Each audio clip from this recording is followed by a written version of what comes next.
on this episode of Podigious. Matrix Digivolution. Guys, what's a Deva? Hail to the Deva, he who drinks of the light of man. I need a password. You can use mine to get on the internet. Podigious.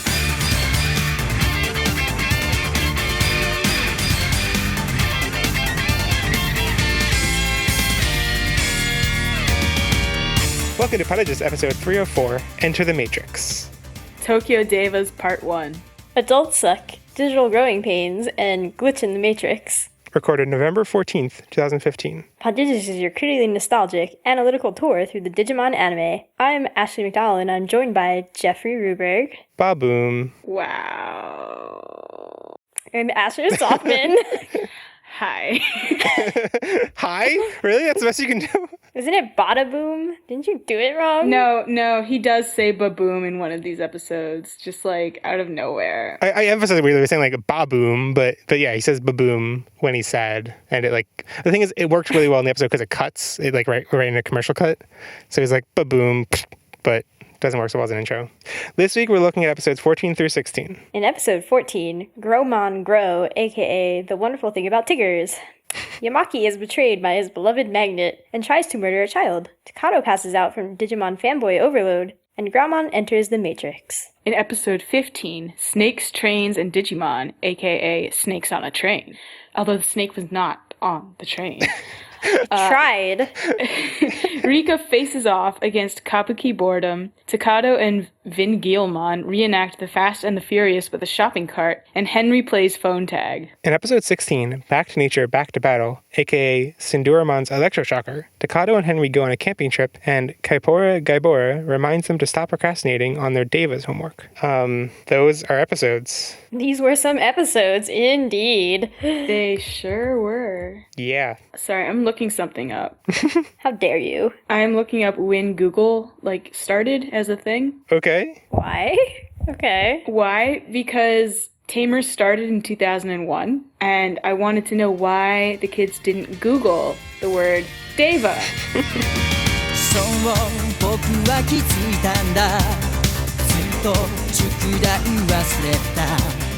General discussion. Thank you, Robotmon. These episodes were bad.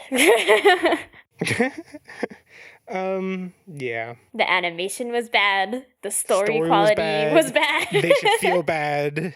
No. Everybody in this arc should feel bad. What was Henry doing? Asher, explain your favorite characters. What was Henry doing when?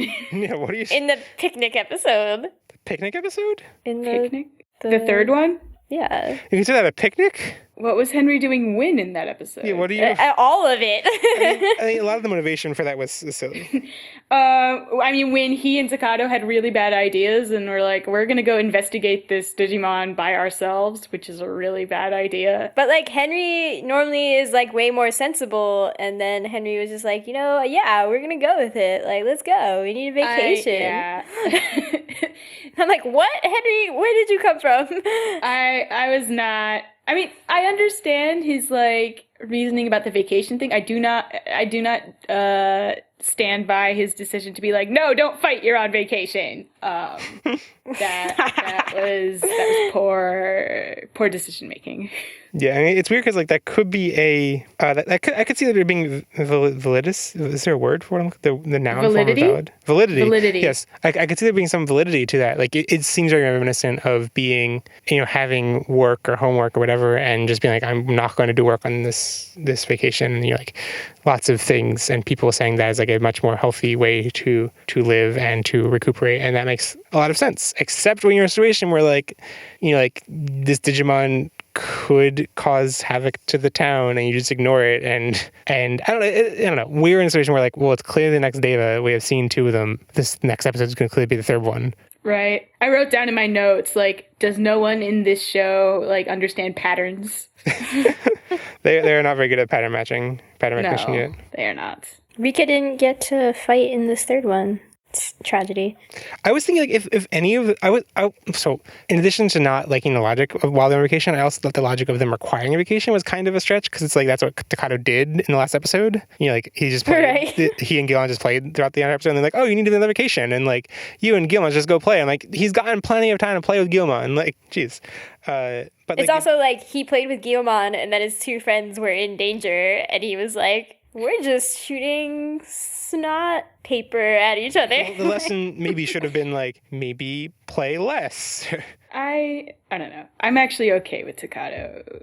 Well, okay, but my main point was like, if any of the three of them needed a vacation, it's probably Rika, you know? Yeah, but Rika doesn't take vacations. Rika is above vacations. I would have liked to see Rika and Renamon bonding on their vacation. I mean, Rika had like a tiny mini vacation when she went to the theater. and she kind of bonded with Renamon, although Renamon was not there. Rika had many softening moments in this Yeah, I arc. was kind of proud of her. Like, I forget what the context was, but it was like Calumon appears, but she thinks it's something scary, and then she's like, "Oh, it's just Calumon." Yeah, Like, it was the snake episode. Yeah, she gives Renamon an energy drink. Yeah, and she did really pretty well on like the teamwork front. The first two episodes, since she wasn't really in the third one. Yeah, the episodes she was in at least. Yeah. She was all like, "Here's a phone. I threw it at you." Okay, you keep casually bringing up things I want to go into more in depth. And I'm like, should I bring it up now or not? Okay, so first of all, the energy drink. Energy drink is a reference. So apparently, Renamon is based on. Let me pull this up so I don't describe this. And this information is coming from Digipedia website, which I forget the title. I think it's like Digimon Encyclopedia or something. It's digipedia.db, destiny.any. There's a link in the show notes. I don't need to read the URL on the air. And I'm stalling because our internet is bad and it's not loading. But what Renamon is based on a Japanese folklore creature called Kitsune, which is a mythical Japanese fox spirit. And apparently in a later episode, Rika's grandmother actually like sees Renamon and is like, oh, that's a kitsune. So it's pretty blatant in Japanese, at least. Not sure how that's going to translate to English. But the energy drink thing is apparently in the legends. In order to, so I'm reading and quoting directly from Digipedia. In order to stop kitsune feeding on crop energy, I don't know what that means. Everything has energy. I guess like it would just be like bad harvest because they had taken the crop energy or something. Yeah. In order to stop kitsune feeding on crop energy, people would offer gifts to them via shrines. The act of giving the gift fills a kitsune's energies needs. So Rika's gift and energy drink is both a nod to and a pun on this. Yeah, I mean, I think maybe like the direct reference to kitsune in that regard might be kind of a stretch because I think it's more, isn't that just an aspect of Japanese religious practice in general of giving gifts to gods and shrines? As far as I know, yes.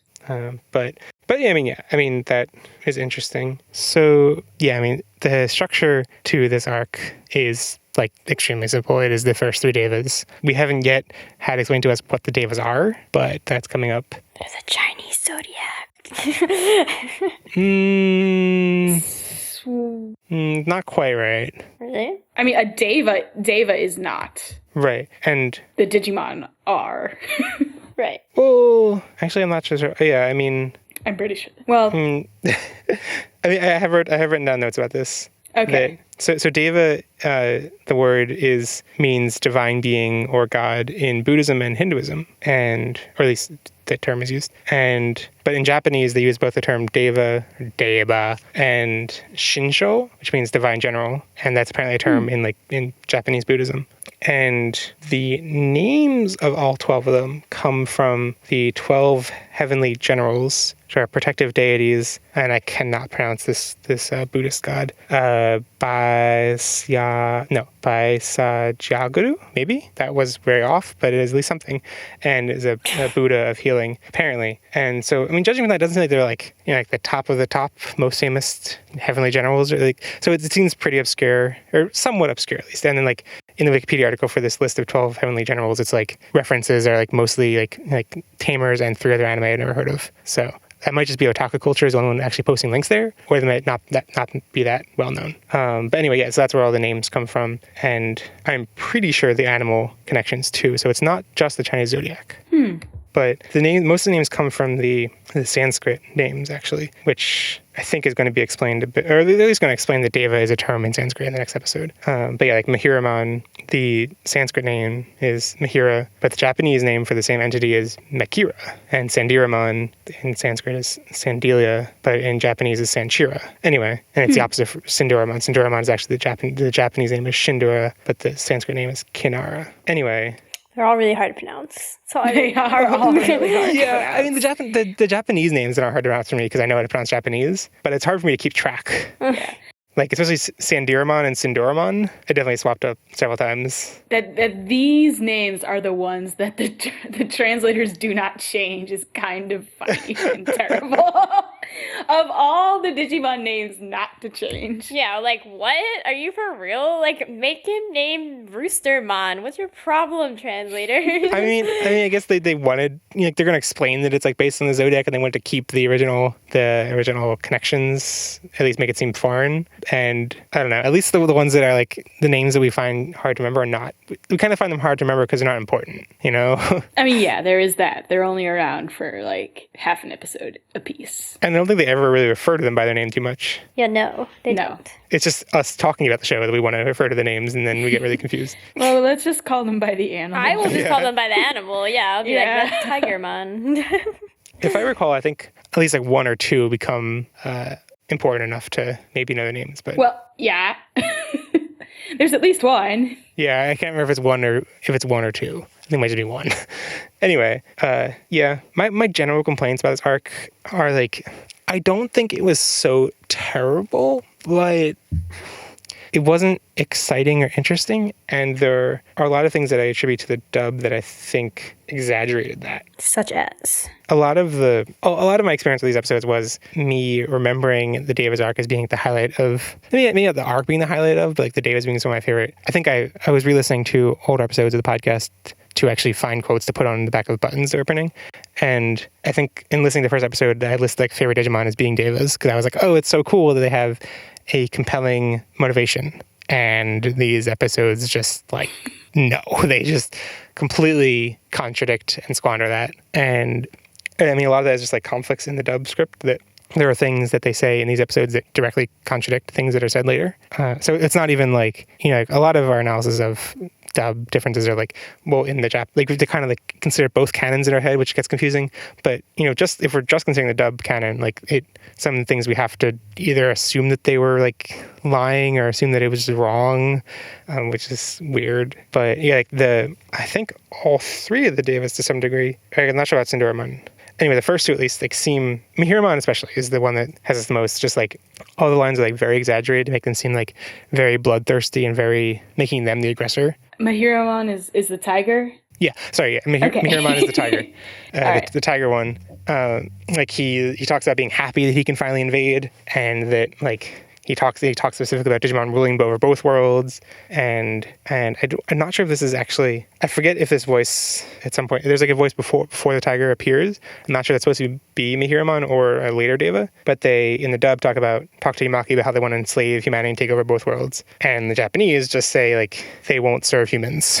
And I mean, Sandiramon the snake has less of those like kind of like mustache curling lines, but still like says it, like still claims they're trying to rule over the humans. And I don't know, taken on these episodes on their own, hasn't contradicted anything yet, but it will. And on its own, it's still just like these aren't really compelling villains because they're just like super evil and they're just attacking and they just need to be defeated because they're super evil. And I guess that's different than what we've seen in Tamers so far, because everything we've seen in Tamers so far has been beastly things. They're not like, oh, we're going to do something evil. We're just like, oh, we're going to rampage around town. So I guess that's like a step up in terms of dramatic tension, but it was a letdown for me, expecting them to be very interestingly motivated characters, which they are not. Jeff, I keep telling you, stop having expectations. Yeah, that's a sad moral to take away from this season. I've been telling you this for multiple seasons. But the thing is, I had that for 0-2, and it worked out well. Like, I mean, I had very little expectations, and it worked out well. But like, that's what I'm saying. but I like Tamers. I went into 0-2 being like, I'm not gonna like this, and then liked it more than I thought I would. And I don't want to go into just being like, I don't like Tamers. Tamers sucks. No, you have to be neutral. I have to be objective. Neutral is not objective, but okay. Objective. So my theory was that episode 14 is one that has most of those like exaggerated dubisms, and I don't know how much of a stretch this is. I don't know that much about the writing process, but the dub writer of that episode was Steve Bloom, and I was like, it would make sense that if like the voice actor, it would make sense to me that like someone who is doing. Do you remember which voices he does? Guilmon, Yamaki. Oh, is it just those two? Guilmon and Yamaki have the same voice? Yep. Yep. But so my theory anyway was that like because it makes sense that he's voicing Maki, that like he maybe hyped up some of the tension or drama, like made things seem a bit more black and white to make them more have more dramatic payoff because it's like, oh, those are cooler lines. That's just my theory. I don't actually know. He wanted Yamaki to be his funny parody of a serious man self. Apparently he does not. I was wondering who would voice Mahiramon because like, I mean, Yamaki also gets some of this amped up, like, I mean, his like, I don't know. I especially find it frustrating because like, Yamaki's character moments are, I think, should be really interesting there, where like he had lots of hubris and then like things start to go wrong because of his hubris, and like how he reacts to that should be really interesting, but kind of it's weird. No, he was just like, I'm flawless. How could this go wrong? You children and your filthy pets. I really want to know what his damage is, because he's very, like, angry about the kids working with the Digimon. And I was like, did something happen to you with Digimon when you were a kid?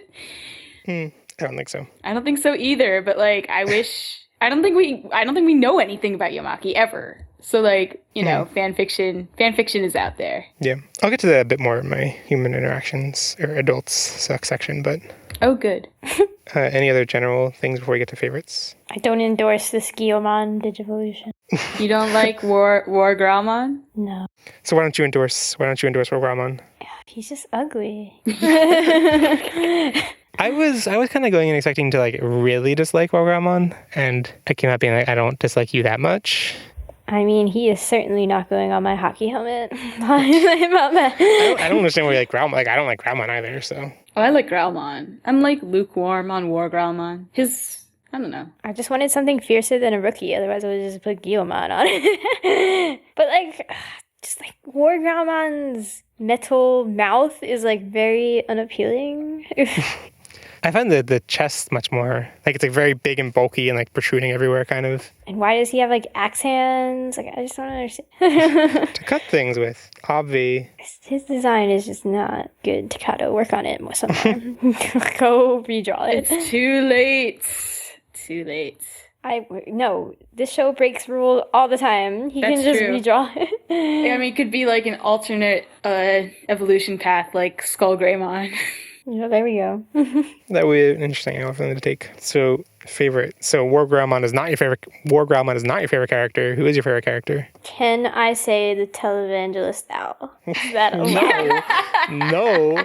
I mean, like, by all the rules we've set up, yes, you can, but I'm not going to allow it. Too bad. The owl. He who drinks of the light of man.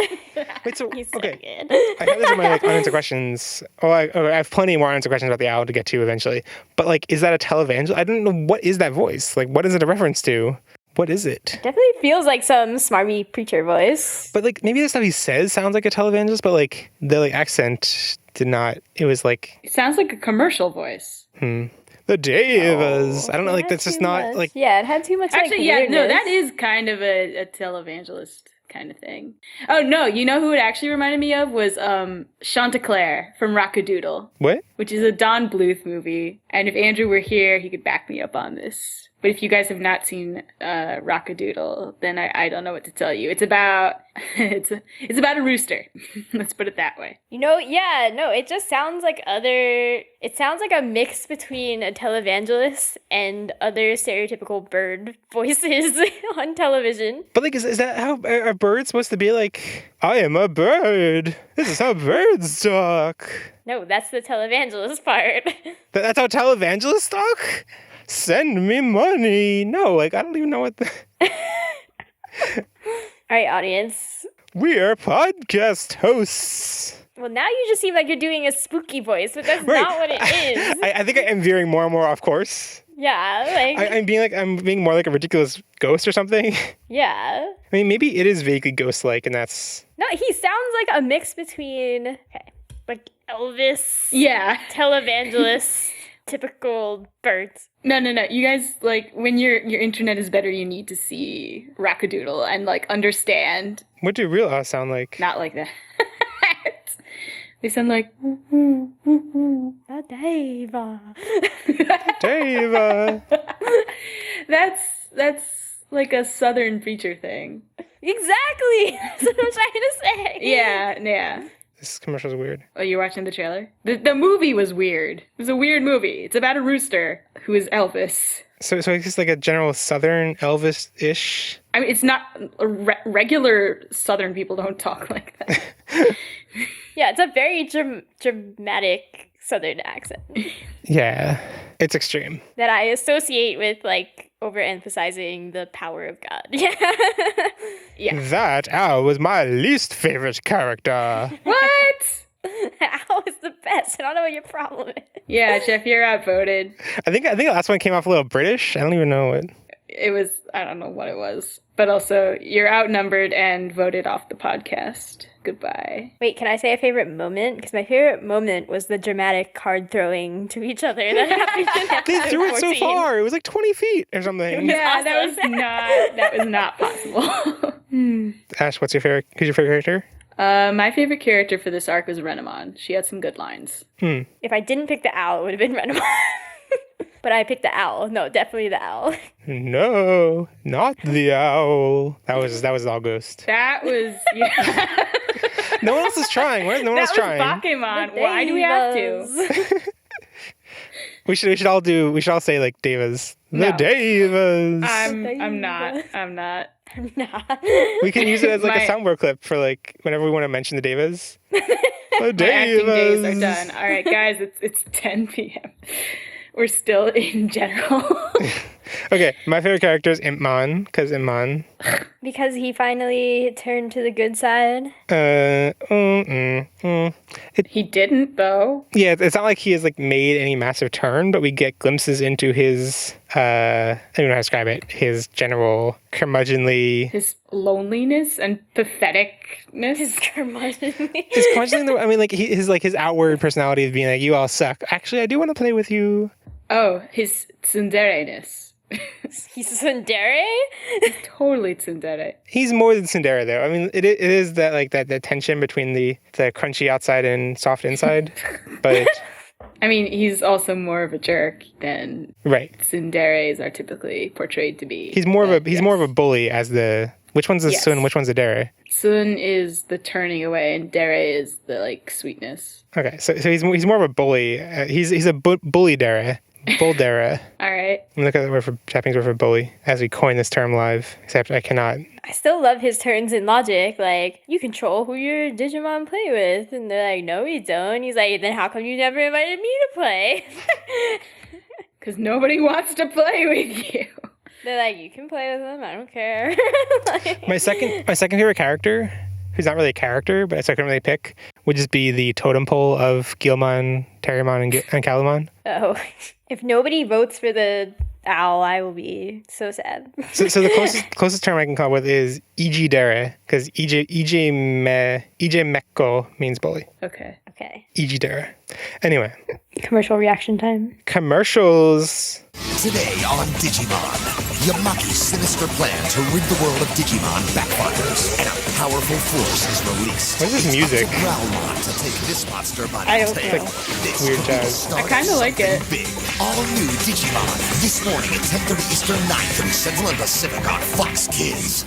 That was pretty underwhelming. It wasn't funny. There's not much to say about that one. It wasn't funny, crazy, or ridiculous. Yeah, there wasn't much to say about it. So we're gonna start. Legend tells of an ancient band of Digimon warriors, the Devas, who possess unrivaled powers. Here we go! Why is there fake lightning storm? Saturday, November 3rd on Fox Kids.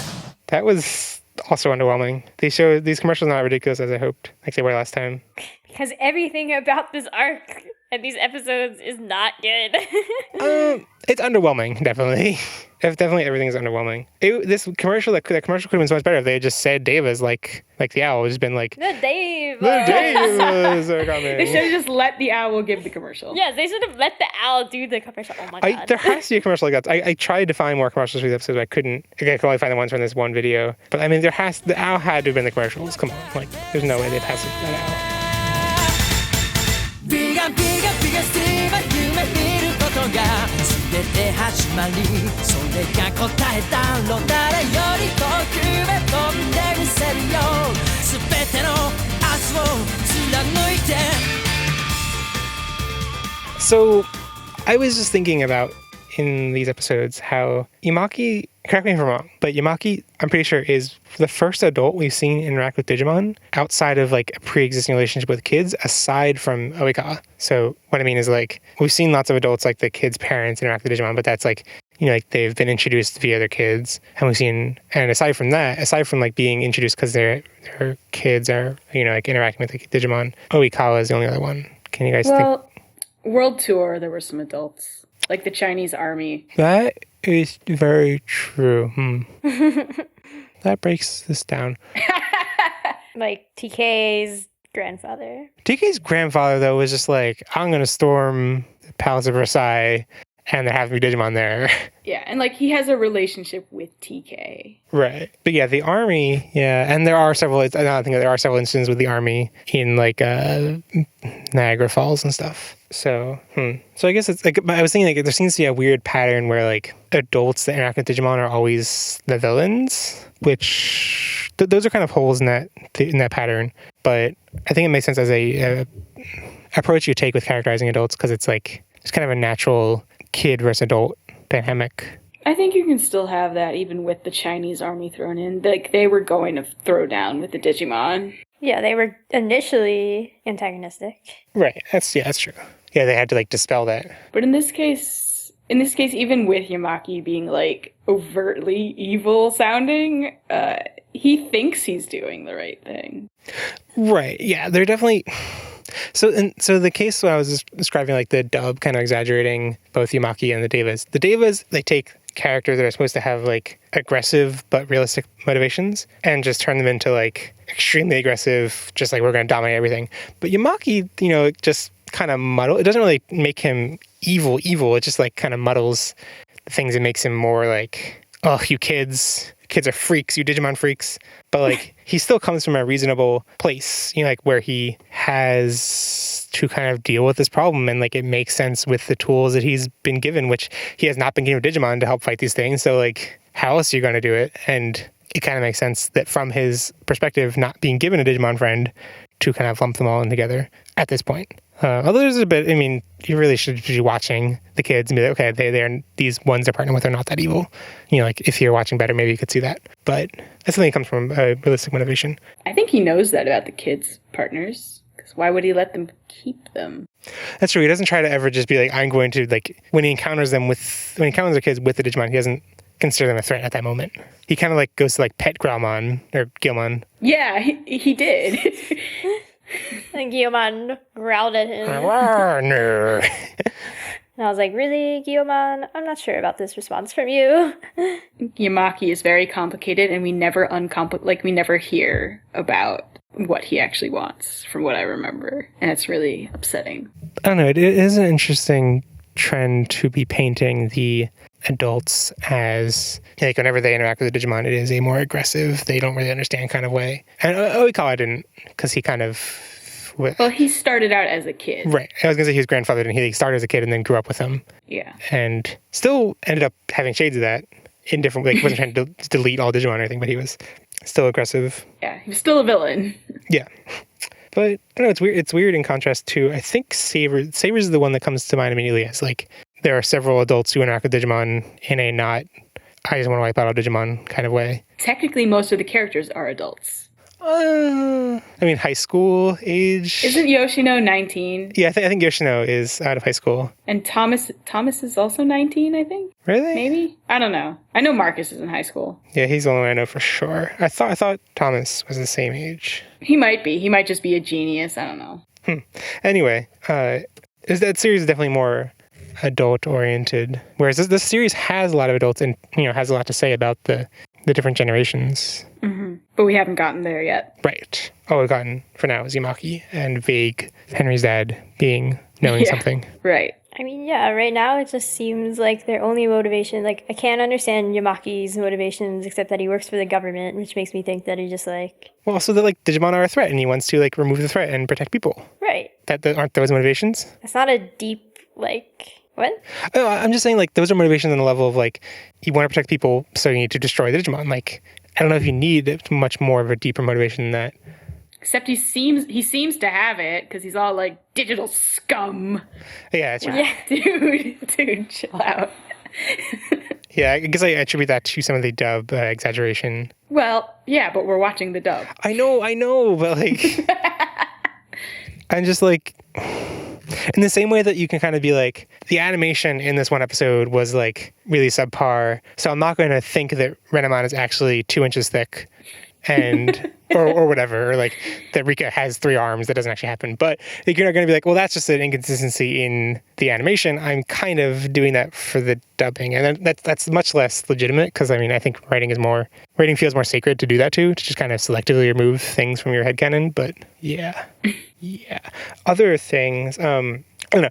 Not that like, there's not very much profound. Just like it's a kind of a cliched message to be like, you know, the adults kind of can't see, like the kids can understand the friendship level and the adults can't, and the adults just see them as monsters where the kids see them as friends. I actually can't think of other examples of that, but it feels cliched. I mean, it's cliched on the level of like, when you're an adult, you stop like having an imagination and believing in things, whereas the kids are still like, no, I believe in these things. An interesting angle to that is like, I feel like in fiction aimed at kids, there's rarely, I thought I was on the spot, so I don't have good backup for this, but I feel like there's rarely friendships between adults shown because it's focusing on kids, right? And like adults are there because of their relationship to the kids, and they are very rarely shown as having friendships in their own right. So it's kind of like this dichotomy between like kids can have friends, but like adults just do business. Yeah.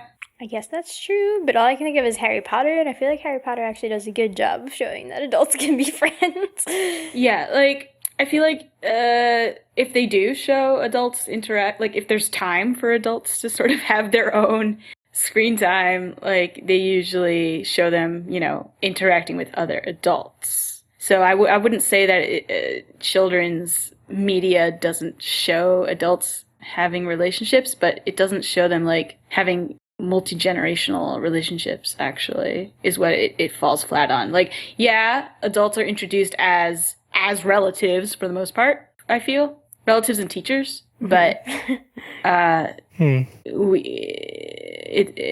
don't often, I feel there isn't a lot of like, we only get a few of those relationships and not a lot of like interacting with say kids that aren't yours in some way. Like there's some sort of block. And now I'm thinking of Arthur, actually. And there were a lot of adults in Arthur, actually. Like we got to meet all the kids' parents. Yeah. So, I mean, this whole like adult versus kid thing made me think that like a cool dynamic, which they don't actually explore, would be to have, you know, digital beasts or whatever. Like, you know, the way the show presents it is like the normal reaction is to be friends with these things, and the adults are the weird ones that are like, we don't understand being friends, and then eventually like, we understand friendship. But I think it'd be much more interesting to portray it as like, you know, take the other perspective and be like, these things are really dangerous. And I guess the first episode kind of does this with Takato's reaction to Gilmon and being like, oh my God, it's really scary. Oh, we can actually be friends. But it's very shortcutted and very simple path to that. But yeah, I think it would be cool. I'm kind of sad that Digimon never takes this approach of like portraying them as actually being really dangerous and it being about discovering that they are not. And it reminds me of something that I've been reading lately, which is Shaman King, rereading. And a common theme in that is enemies, at least in the beginning, because I've only read the first 9 volumes, but enemies who seem very evil and just like totally ruthless, and kind of defeating them through understanding them and befriending them, which would be cool if Digimon ever... I mean, are there any, you know, like, maybe not like the theme of the season, but like, are there any like Digimon on an individual level that happens with that I can't think of? Gatomon. I feel like she just switches. The people don't switch. Like no one really comes to understand her. She just totally flips everyone else. That's true. Wizardmon basically just like presses a switch on her, and then she just switches into. Yeah, I feel like the same thing happens to Koichi in season 4. Trying to remember. I'm like, does Ogremon doesn't count because the same thing where he comes to understand everybody else. Yeah. What about Impmon? Yeah, what about Impmon? Well, he's not dangerous. Oh, well then he gets dangerous, right? He gets dangerous before they like start understanding him. No, I mean, there are, I don't want to like spoil the details about this, but like, now I think there are some shades to this and how things play out. I don't know how I forgot about Impmon. Of all things to forget about. because no, that aspect totally is there. And now I think about it, it would be really ambitious to like have the idea of Digimon themselves being a scary thought that they had to broach. Like to actually have any. There's no way that could fit any kind of structure of Digimon. Like you'd have to have episodes where they don't have Digimon partners, and they're trying to figure out if they can even have Digimon partners. It's a silly idea. I'm throwing it out. The final thing about adults sucking is what the Yamaki assaulting Henry? Yeah, that wasn't okay. It is apparently even more explicit in the Japanese. Like there are like cuts, obviously. Like, it makes sense there'd be things stopped, but I didn't think it'd be any worse. Like apparently it's more explicit that he's actually trying to strangle him, not just holding him by the collar. Jeez. I thought Henry's reaction also was not like hype enough trying to get away from him. He's like, I'm being strangled. Cool. He was too chill. Too chill. Henry, it's good you have chill, but not that much chill. Yeah. Up it a notch. Like, I like the idea of Yamaki reacting to, like, he's done something wrong. And it's going to take a while for him to, like, realize that and to, like, seek forgiveness, I guess, and, like, come to their side, whatever. But, like, he's done something wrong and, like, he's Icarus risen to the sun and he's starting to fall down, whatever. And instead of blaming himself, he's like just shooting the blame, letting it bounce off him, hitting anyone else. And he's like, well, it's your fault because you're partners and you mess with the Digimon and rah. Yeah, his blaming was really not, he couldn't back it up with an example. Right. It's silly logic, but I think it is an interesting and realistic dynamic for him to have. Oh, yeah. But I think he had other things he could have blamed better. Yeah, totally. But I think there's also like an aspect of like, these kids are definitely the ones who are solving things, and I'm mad at them because they are doing things I can't. I feel like this is more Yamaki sucks than adults suck. That's true, yeah. There was one aspect of it, which was like the adult versus kid things that wasn't the meat of this topic. It's all about Yamaki. Maki's the only adult. He's the only adult in the universe. There's the teachers, actually. Yeah, there were teachers in this. That's true. They were just there. They seem kind of cute, Mrs. Saji and Mr. Mori together. I mean, I don't like them as a couple, actually. Yeah, I don't know if it was like a romantic couple, but I like their dynamic, yes. It leads to fun dialogue. Anyway, I like Yamaki blaming the kids. I do not like him strangling them, because that is just ridiculous. Yeah, no, that's not okay. We do not condone child strangling in this podcast. We take some pretty divisive stances. It furthers the weirdness that happened in the previous arc of like Yamaki came and confronted Takato and Henry, and then Henry ran after him. I'm like, Henry, what are you doing? I think that's why Yamaki went after Henry here. No, sure, but like in neither situation does Henry's response make any sense. Henry, his maturity levels do not make sense to me. He was like, I'm going out to do chores to like his parents. And I'm like, what chores what errands do you have, 10-year-old child, that you will not be back until dinner? Right, like, I can understand having chores. Not like, I'm going to go out to town and like, yeah. Yeah. I mean, I think kids in Japan are generally more mature. I don't know how it is for like a large family like that, but at least what I've seen in anime of smaller families, it seems like kids have more responsibilities, like picking up groceries and making dinners and stuff like that. Yeah, but he's not even the oldest child. Right. I think that's more of an oldest child thing. Yep. So I don't know. So yeah, Henry's great.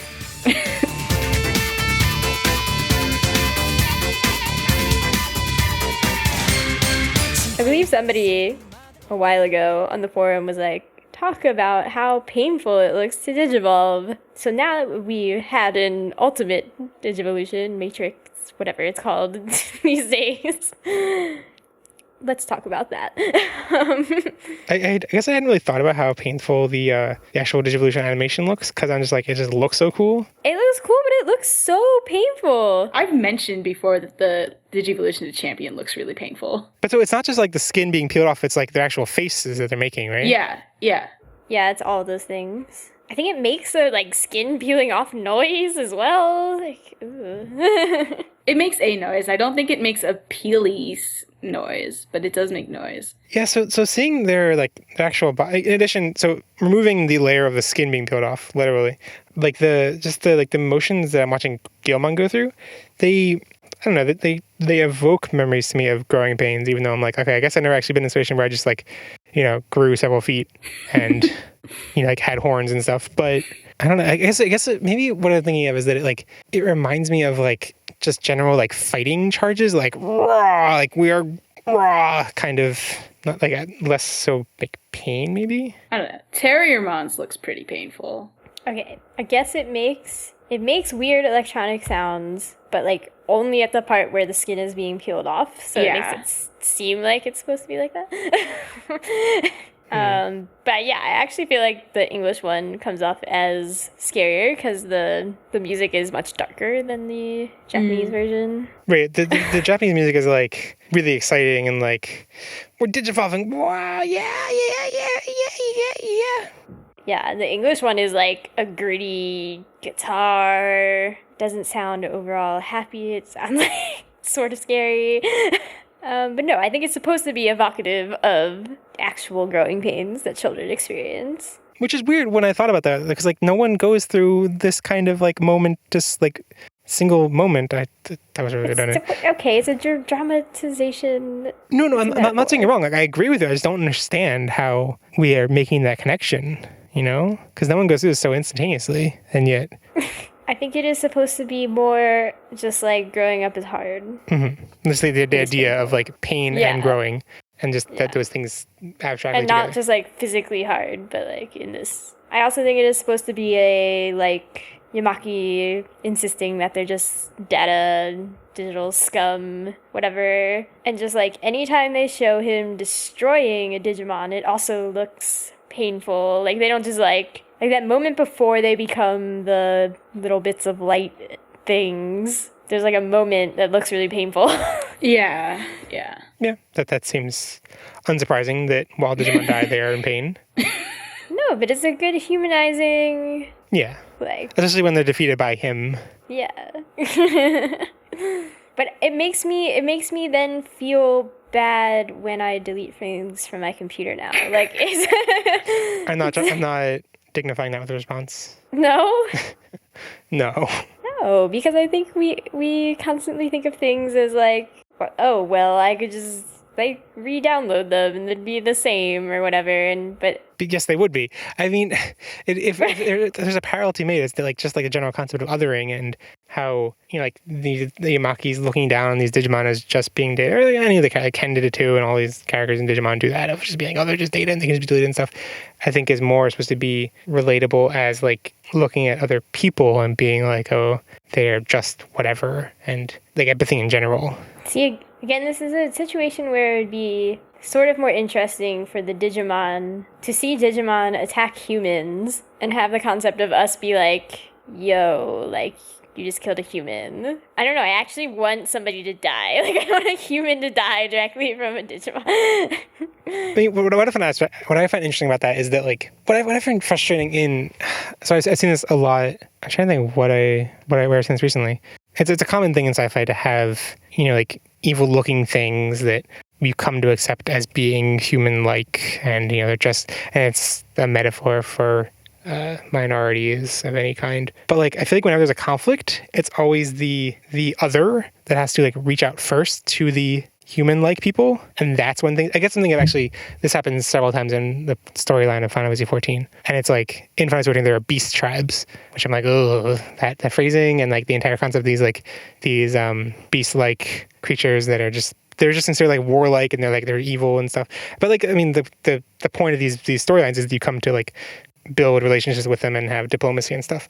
But it's always like because the humans, and they're not just human race. They always are like fake pseudo-human races, and they're the human lookalikes, and they're good and they're defending against the evil ones. And then at some point the beasts will do something that's like, oh, we're actually not that evil, and then diplomacy starts. And I'm like, but like, it just totally doesn't reflect the fact that like in real life it usually comes from the dominant class learning empathy instead of it coming from the minority class changing their behavior, you know?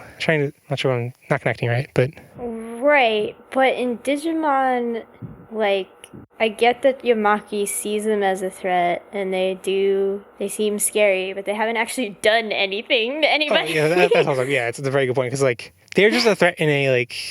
I hadn't thought this for my topic, but yeah, like, they're a threat in a, like, they shouldn't be here, but, like, how is their being there actually that big of a problem, you know? Like, The only thing I think of is like they're not supposed to be there. It's like they're not supposed to be there, so then the kids go and fight with them, and then they destroy infrastructure and stuff. But only from that fighting, yeah. So like, what does it mean to be supposed to be there? Like, who is supposed to be where? Like, they are just from a different place. Like, is it just like they're immigrating and that is terrible? And like, I mean, yeah, that's kind of a gross concept that like, I hadn't thought of how like this is totally reinforcing the idea of like, you know, people come in from a foreign place. They want like we've mentioned a couple of times the Digimon. Like a couple of them have said they want to like live in the human world and they want to like get tamers and stuff. And their reaction is like, "You're not supposed to be here. Gone with you," which is kind of gross. It's like you're not supposed to be here. You're also just not supposed to be real. Like, and that's why they're trying to do this empathetic.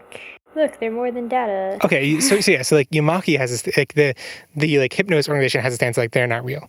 But like I'm thinking like even the Rika also displays this initially. Okay, initially. But I'm thinking even the kids that we like totally are on the same page as, even like Takato and Henry, are still like, you're not supposed to be here. We need to take you down, you know? Right, and, for the evil Digimon. The quote-unquote evil Digimon. Right. And at least we're now in the arc of all of the Digimon they're fighting are actually like, we are going to take over the world, or, you know, like even that's exaggerated in the dub or whatever, like they're still the aggressors, and much more so than the beast like ones they fought before. I mean, but it's also just like generally upsetting to like I'm thinking like Alamon, like the world would not, I don't think there's any peaceful way for like a dinosaur to just appear and for humans, like if the kids hadn't intervened and defeated Alamon, like, you know, nation like Japan would have sent military to deal with it, you know? Yes, we've seen that. Yeah, I guess. But it's still a problem of the Digimon never actually do, like, they destroy things, I guess, sometimes. It's just their existence that is supposedly dangerous. Yeah, that's Digimon. Was this anyway? Yeah, well, I feel like we got to an interesting tangent, but was that a tangent, or was that like the meat of the thing? I don't know what's happened.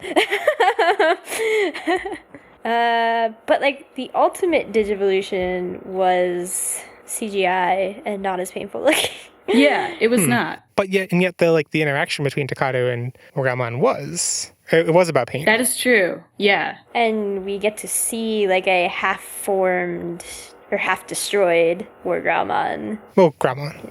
In that strange, so yeah, it was Gramon. Wait, now I'm confused. It was just like whether the part that had been bitten by Tiger Devamon removed, whatever. Yeah. So it I think it's interesting. Actually, you guys have said interesting so many times today, especially you, Jeff. You said it like 20 times in the space of 10 seconds at some point. Interesting, I think. What's that from? It's Rika's grandmother. Oh. It's how she describes the play. Oh, yeah, that's right. That's right. Well, when Takato was like feeling Wargramon's pain, I was just like, I'm having a very Escaflowne-esque moment here. In that, like, Vaughn learns to feel Escaflowne's pain even when he's not in it. So are Henry and Rika gonna feel pain of the other two? Or is this That's what I'm wondering. I don't remember them. And what I'm not sure about is I don't remember if this happens with Takato and Morgamon in any other digivolution. That's what I'm confused about. I was like, wait, what is this? I feel that it doesn't. And I wonder if it has something to do with the particular bond that Takato and Guilmon have as creator and Digimon, rather than just partner. But why just this one battle? Because it's the first one to Ultimate, I don't know. Maybe the rift between the digital world and the real world also created a sort of... It cut through the barrier between Digimon and partner. This seems like believable mumbo-jumbo. My other guess is it's foreshadowing the evolution to come after this one. I mean, that's the only thing I got. Yeah, it was the foreshadowing part. I mean, I was thinking that like if it's only this one battle, I can't remember if it is or isn't, but like that like maybe it just comes from the fact that it's the one battle we've seen where Takato can't see the battle, you know, and he's like there's an aspect which I don't think they like emphasize it quite enough for my liking of like the tactical difficulties of like how do they help the Digimon fight when they can't see what's going on, and they basically just have to like send them off and then they come back and then that's it. What I don't understand is why they didn't send all three of them off at once. The Devas were perfectly, they were perfectly able to take down the Devas as champions as long as they teamed up. Like, it only took two of them. But they learned that later. Yeah, well, they could have learned it there. They were all 3 there. Yeah, that is. I hadn't thought of that, but yeah, it's totally true. But yeah, so like maybe the like Takato's psychic connection came from a like, you know, I can't see what's going on with the Gilmon, but also that I forget which one you mentioned it though, like creator bond, that like he has an innate closer connection to him because he created him, and maybe tapped into that because he couldn't get any other feedback. Maybe my theory. Makes sense. Well, I mean, I will buy this. I mean, lots of things can make sense, but they're not mentioned by the show directly, so. But I just thought that the ultimate evolution would look less painful because it's more of a like, now I'm excited to get more powerful, whereas the first one's kind of like, ugh, it's a struggle going through those tween years. But I mean, in real life, there's no, like, you're not like, it's not like going from like 15 to 20 is like a really big struggle, and then going from like 50 to 60, yes, I'm finally 60. Like, no, like you actually, there's diminishing returns in how much you want to be growing up to your past a certain age. well, that varies also. Yeah. Yeah, I don't know. I guess also Digimon doesn't really, aside from Digimon and Obamon, or no, it's not the right names. The like grandfather and grandmother Digimon that we're gonna meet soonish. What? That is Digimon and Babamon. Babamon. That like aside from them, like digivolution and in terms of aging is not a like, it's not, it doesn't go to end of life. It's like, it seems like the mega level is more like being 30. Well, sure. But I mean, going from 15 to 20 or like 20 to 25 is generally perceived as easier than going from 10 to 15. Right. So yeah, so I'm agreeing with you that like in the whole progression from up to 30, there's excitement to get older, maybe. And the at least commonly portrayed view is that like, you know, 40 is like, oh God, no one wants to be 40. That's not true though. My grandparents were like, no, 40 was the best age we had. It's like, all right, I like that better than thinking my life is over after 20. It's not that it's over, it's just downhill. Well, I don't want to think it's downhill from 20 either. Like, 20 sucks. Yeah, I mean, I agree with that. It is very depressing and not a good outlook. And it's also like, I don't even know how relevant. I'm saying this is, I think, very common in American culture. But, you know, like these dynamics of like, all these dynamics we're talking about come from the Japanese version. And so like, I imagine it's also very different in Japan, where elders are respected a lot more. And being old is more respected and honored. So I'm not sure how much that is still true either. Yeah, I can't say I don't know anything about how it's changed. And there's like worldwide, I think there's largely a glorification of youth. So, you know. It's definitely true in anime. Yeah, sure is. I mean, the glorification of youth. Yeah. 地平線まで飛んで行け羽をもらった勇気たち強く大きくなるために僕も走り出そう Pew pew pew. So our rapid fire segment where we say things really quickly, and I always say things quickly so you can understand me.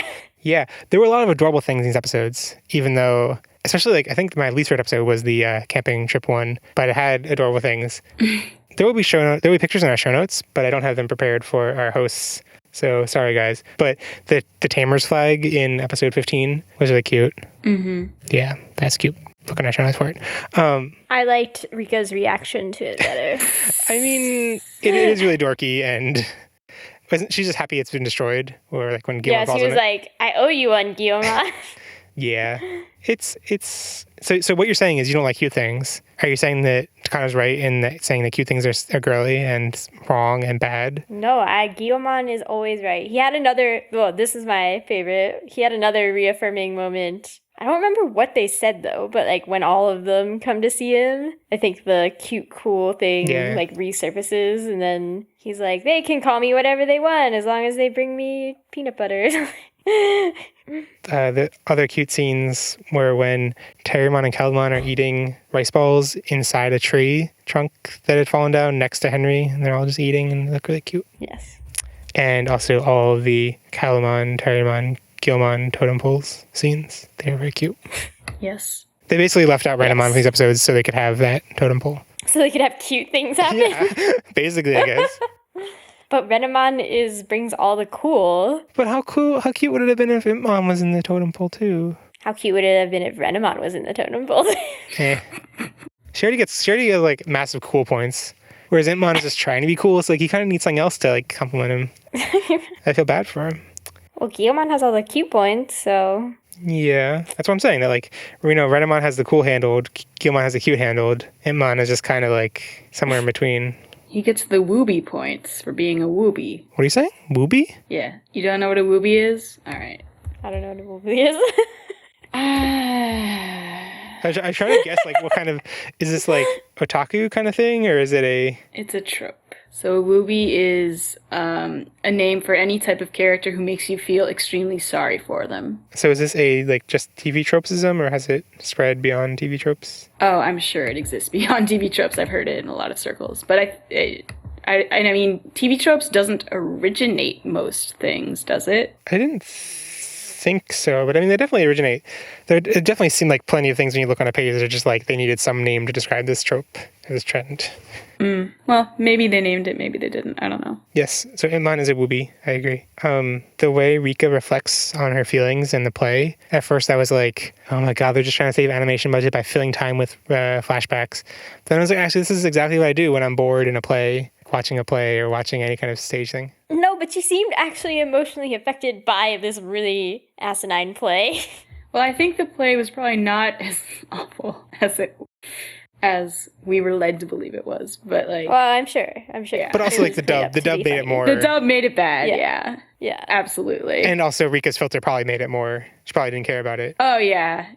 But, like, then she did actually seem like she made an emotional connection to the play, but it was, like, because of Renamon.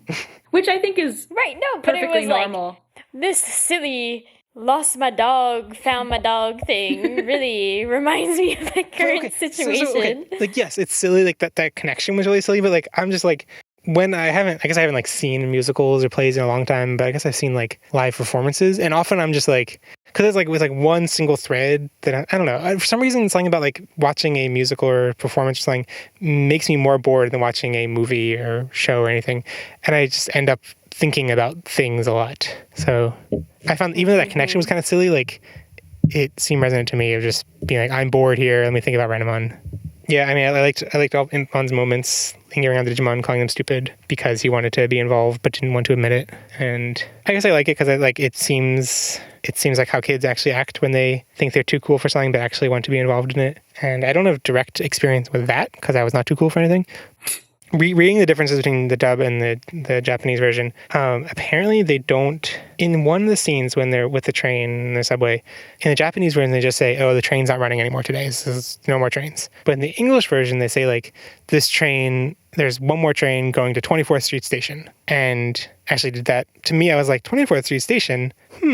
Because there is a station in San Francisco at 24th Street, and I'm like, that must be common though, right? And I Googled and it's not that common. There apparently used to be a 24th Street station in Philadelphia, and there's like one that seems really remote and like not, I looked at the picture and like it looked really in the middle of nowhere in San Diego and San Francisco.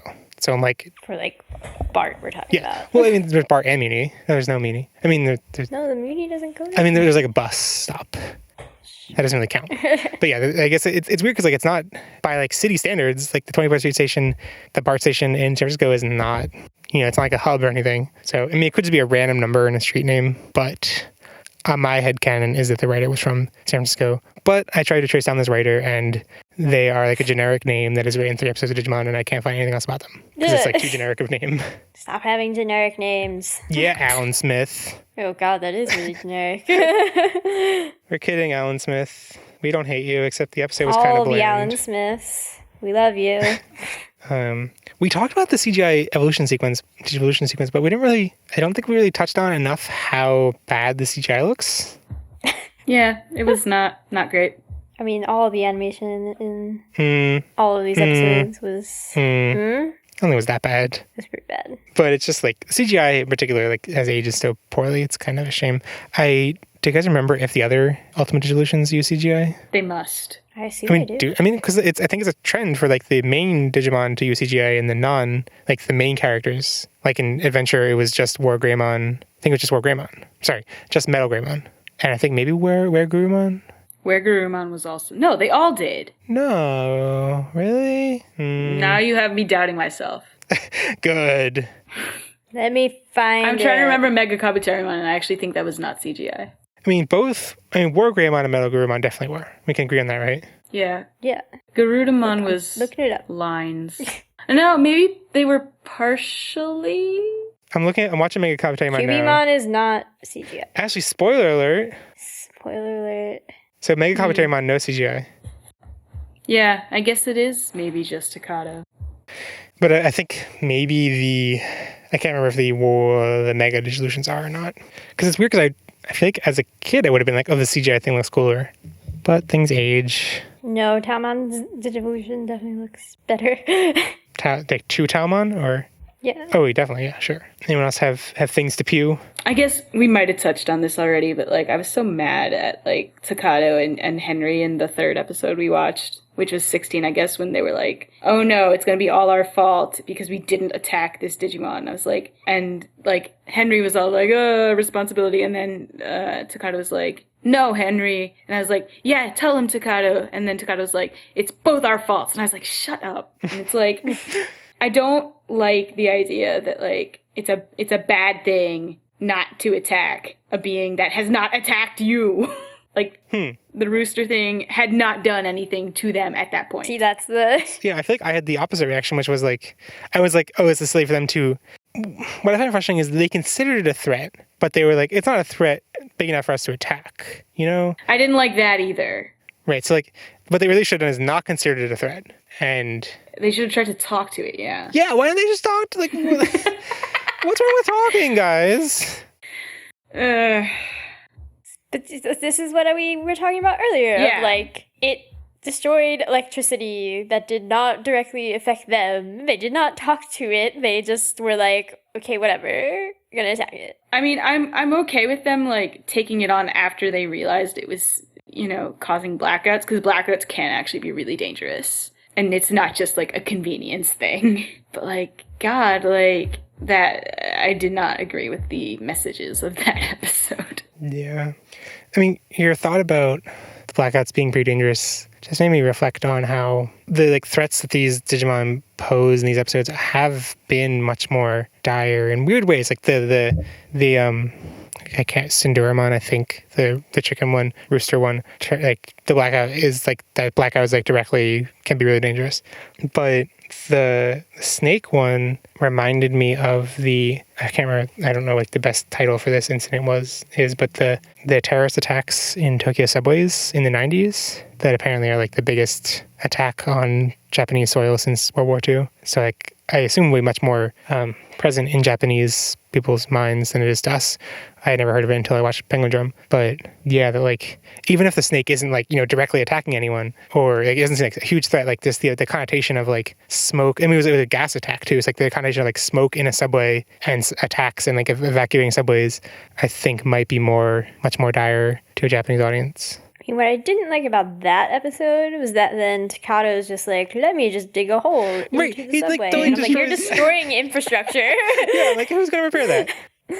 And the, I can't remember, the System Restore, the blog that does episode recaps and reviews, I think directly mentioned that like, yeah, like he mentioned that like he just apparently doesn't hit any kind of plumbing or electricity wires or anything like that going through. That makes no sense. Just like, it's totally safe and totally doesn't break anything.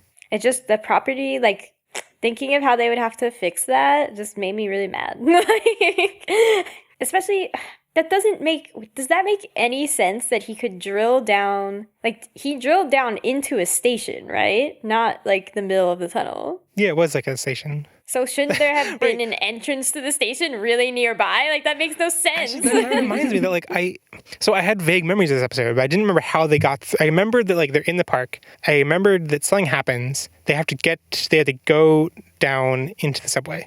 I didn't remember how that happened. I didn't remember it was the drill or anything. So I, like, in the back of my head, I was like, is there, like, an entrance to the subway in this park? This doesn't make sense. And then I was like, even with them drilling through to the ground, like, still doesn't make sense because there would have to be a station there. There would have to be a station, like, very close to where they were. Well, actually, we can go map it out while we're there. Yeah. Sorry, I mean, we will have mapped it out while we have been already there. Yes, exactly.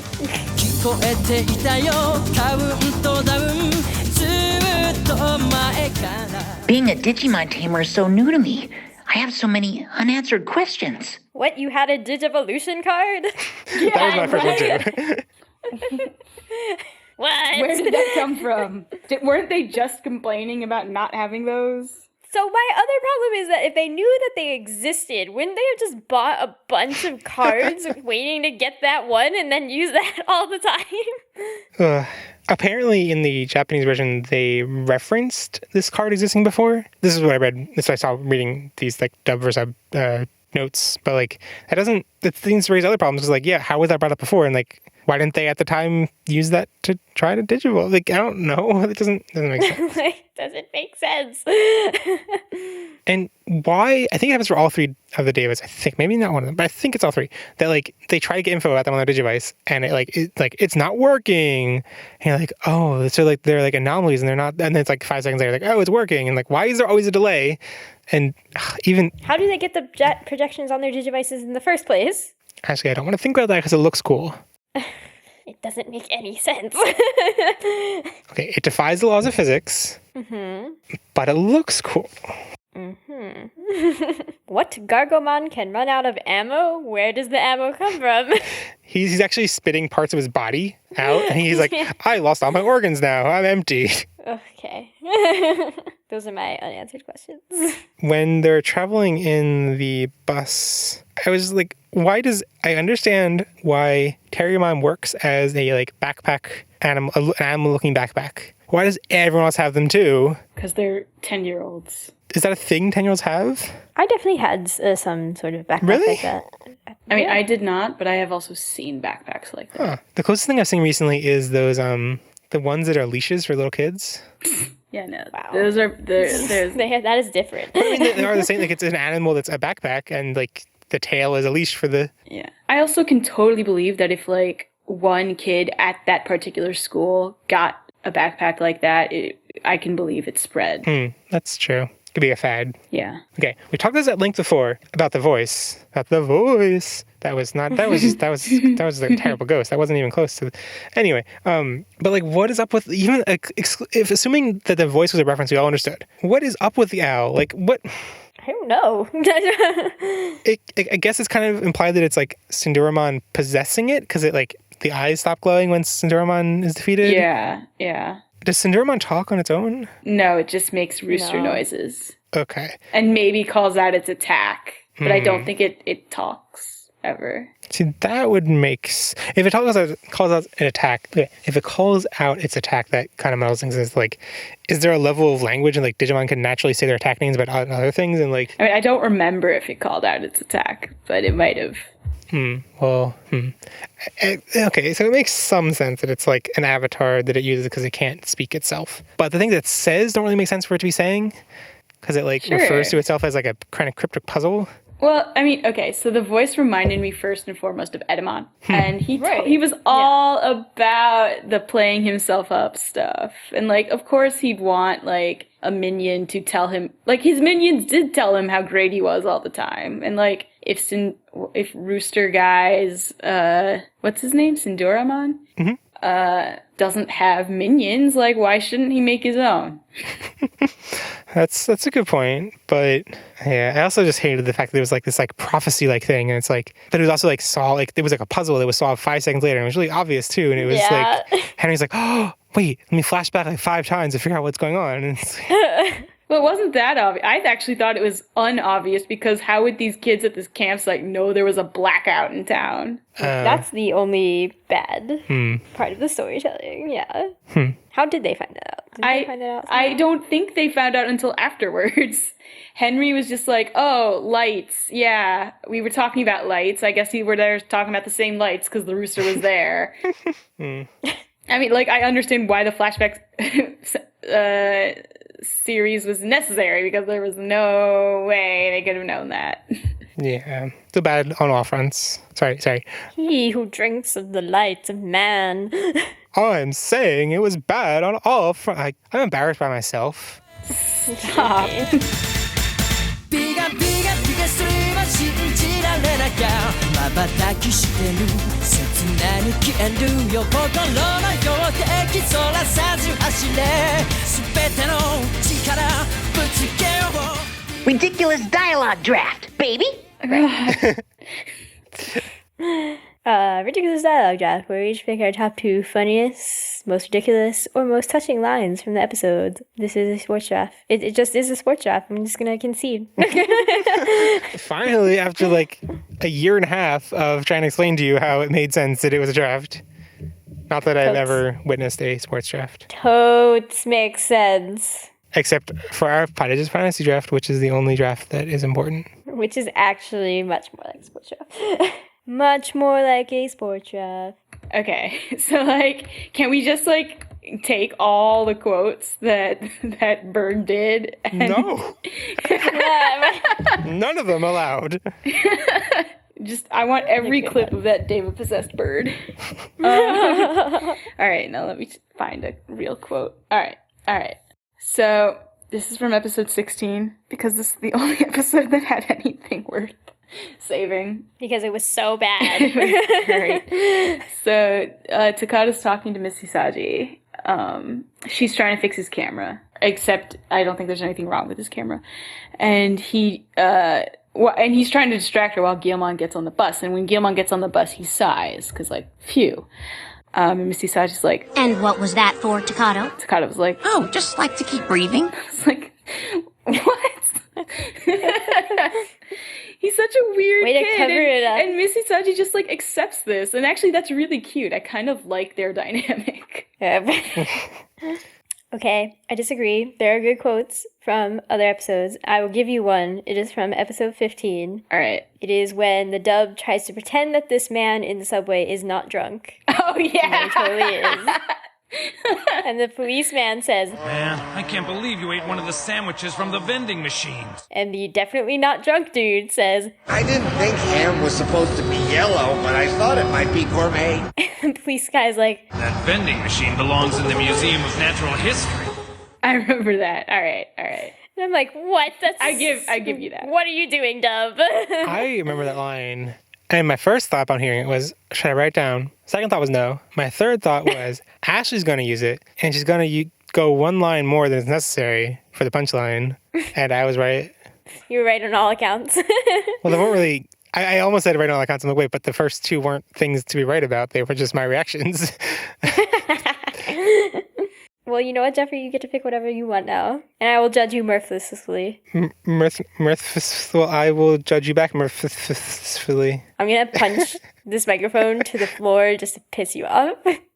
So my quote is from the end of the after the fight with Sinduramon in episode 16. And I can see that I may have misheard something, but I kind of like to think I didn't. And so it's after the fight's over, Henry says, That fight was shocking.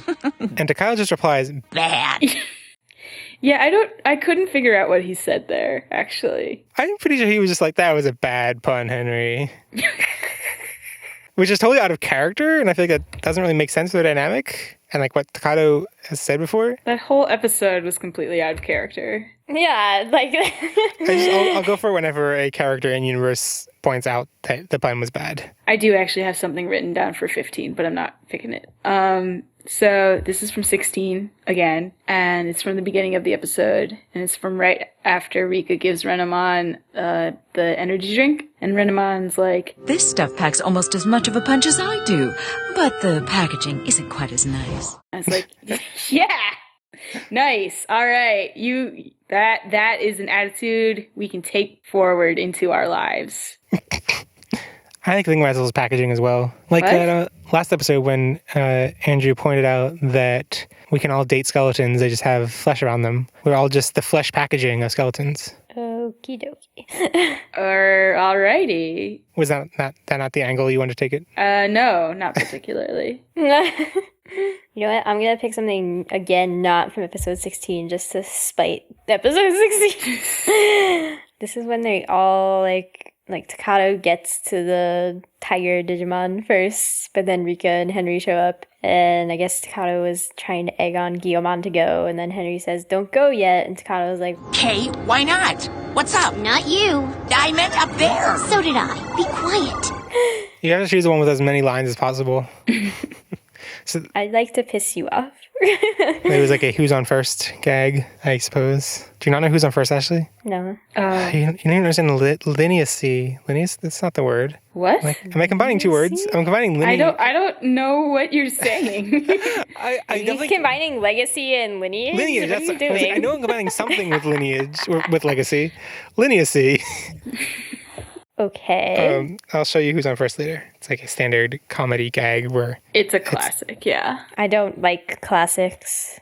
I think the person who is on first is named Who, so it's like who's on first? Yes. Who? Yes. Who? No, who's on first? Then yes. Yes. It's Abbott and Costello, I believe. I don't know who those people are aside from the fact that there's this one gag. I have an honorable mention, which is I'm not just going to include as a real pick, but I'm going to mention later. But my pick is poignant, is funny, and also realistic, and it expresses something about the human condition. Okay. That sounds fake. That sounds fake, but okay. Okay. I think it's when they've finished sneaking Gilmon onto the bus and like they're sitting on Gilmon or something, and Jerry's in front of Takato and like turns back and is like, You sure this was a good idea? and Takato replies, Well, most of them seem good at the planning stage. Yeah. Takato's a good, honest kid. you sound like a teacher giving a parent-teacher conference result. Yeah, well, I'm going to be 26 in less than a week. So I'm feeling my age right now. Those numbers don't sound high. Compared to a 10-year-old? Oh, okay, sure, I guess. I still feel like at that point you're like the young, cool teacher, at least. Maybe. Like, I do teach 11-year-olds right now. Ooh, I taught 11-year-olds too, but I was only 16. Yeah. Yeah, see? What's freaky is that I'm like, now they are like 21 or 20. Yeah, we don't think about these things. Ugh. Yeah. Jeffrey, are you going to pick a real quote? That was my quote. Oh. No, my honorable mention I was going to mention afterwards, which is, did you hold back laughter because it wasn't that you thought that was a fake quote? I have no idea. I mean, I laugh don't and I'll know. insert it in earlier. No. Ha ha ha ha. Okay. So my honorable mention, I just want to talk about it, is that I guess it's when Renamon is telling Rika to let me Digivolve or something to fight the snake Deva. And so Renamon's like, come on, Rika, it's time to charm this snake. And I was like, that's a bad pun. But the thesis that I wrote for my senior thesis at college was about the Python programming language. And I used that same pun. It was titled Charming Python with Static Typing. So you can't judge. I think it worked well. I think it worked better as a thesis title than as this line in a children's cartoon, but who knows? Okay, wait. Can I switch mine, actually, to a different episode 14 quote? Can you be more difficult, please? Yes. I'm going to pick the quote. It is from when Graumon and Takato enter their weird space that doesn't actually exist. Tamer, it's not over yet. Hey, Growlmon, you're alive! Oh, wait, you don't even recognize me, do you? Of course. Just seemed like such a serious moment. That was really funny, actually. I was like, you're terrible, Graumon. I was confused by that. I think I rewound or something to I don't know, I forget why I rewound, but I didn't get that joke the first time, and I was like, why does Takato think that Graumon's forgotten him? He's just being silly and paranoid. Then I got it the second time. Good job. 全て始まりそれが答えだろう誰より遠くへ飛んでみせるよ全ての明日を貫いて Terminal Judgment. It wasn't. I tried putting exclamation points. It doesn't really help. It can't really train Robotmon to say it dramatically. So, episode 14, The Wonderful Thing About Tigers. What did I give it? I gave it a 3 out of 5 stars. 3.5. Yeah, I'll be in that ballpark. 3.5. About that ballpark. You get to choose one. Do I have to? I will give it a 3. Okay. I think we should start saying just a tiny bit to explain our numbers instead of just being 14, 33, 3.5. Because the 15. pacing was stupid. Yeah. My complaint was I was like, oh, it's an interesting episode with interesting ideas with very inconsistent script and hyped up. We are totally evil. Yeah. Yeah. Just think, this is the best episode. I don't think so. No? Nope. Well, you're wrong. So... In this arc? Oh yeah, that is what I was referring to. So the next episode, episode 15... Snakes on a Train. I thought it was pretty bland. 3 stars. 2.5. Actually, reason. Guillemon drilled down into a subway and it really pissed me off. Asher? I will also give this one a 3 because, I mean, it was all over the place, but some nice things happened that I appreciated. But, like, it was just so, like, it was so incoherent that it almost wasn't worth it. Also, Ashley, I just realized that, like, I told you that I said that 14 was not the best. I had written down, I didn't mention it, I don't think, on air, but I had written down 14 as my favorite, but I didn't actually rate it the highest. So that's kind of weird. So on to the last one, episode 16. And let's see Robotmon try to say this. Cinderman's electroshocker. Oh, it's actually pretty good. Okay. Yeah. Congrats, Robotmon. I thought this episode was not quality, but had a lot of cute shots and scenes, and Mon had a moment of happiness, so 3.5 stars. What? Oh my goodness, 1.5 stars. Wow. Yeah, I'm closer to that. I would give this one a 2. Oh, wow. That's the first time, I think it's the first time we... Well, this is because I don't care about Impmon at this point. This is because everything about this episode was terrible. Yeah. Actually, it has your favorite character. Not being at his best self. Wait, I mean the Oh, owl. the owl. Oh, well, yeah, he's quality. I was like, what do you... He's the only thing that redeemed this I was like, what do you care about the owl's personality, Ashley? Like, what? He wasn't his best owl self. I feel like people are either going to hate they're going to like really love my terrible owl voice and be like, every time he says it, I laugh, or they're going to be like, it's the worst thing ever. Oh my God, I unsubscribe. Yeah, that's what's going to happen. Probably. No, don't we have to give it the ARCA rating? Oh, you're right.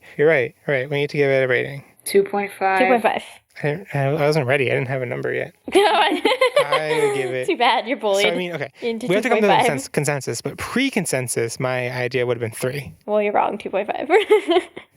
I'll let myself be way down to 2.5. Okay, good. Consensus. Consensus complete. Thank you, Robotmon.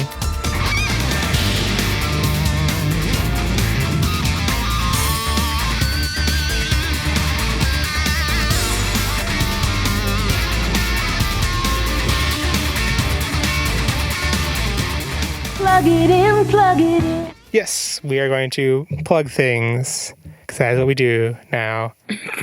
What are you plugging, Jeffrey? So I'm plugging something that I've been rereading recently that I originally read. I can't remember if I originally read it, but I initially saw it on TV, and it's Shaman King. I saw it, I think it must have aired like a year or two after Digimon was on Fox, right? I think it in the wake after Digimon left Fox, Shaman King and a couple of shows started on there.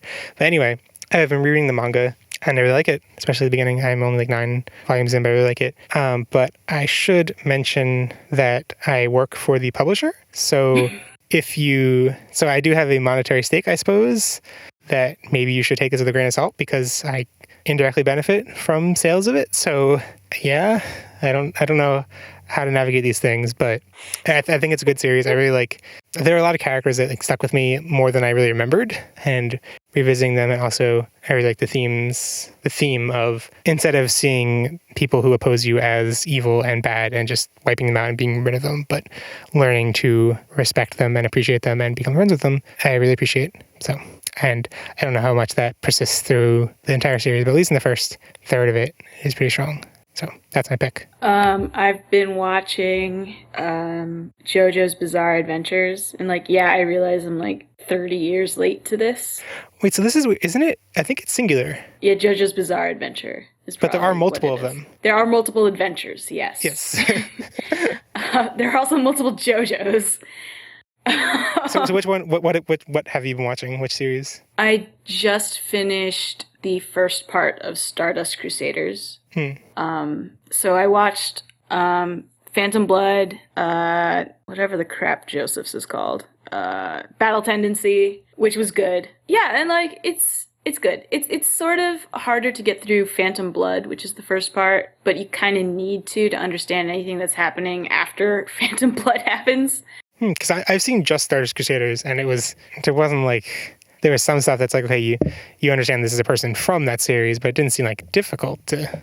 Yeah, it's not difficult to understand, but you don't get the emotional investment or payoff of those references. So yeah, I'm trying to if you like shonen anime, you will probably like JoJo's. It's very, very shonen. I don't know. It's not like it's a weird. It's also old school. If you like muscles, you will like JoJo's. Which is that's not my favorite part of the show. Oh yes, it's like extreme muscles and yeah. I'm not the biggest fan. I've only seen Stardust Crusaders and it was enjoyable. I don't know. Yeah.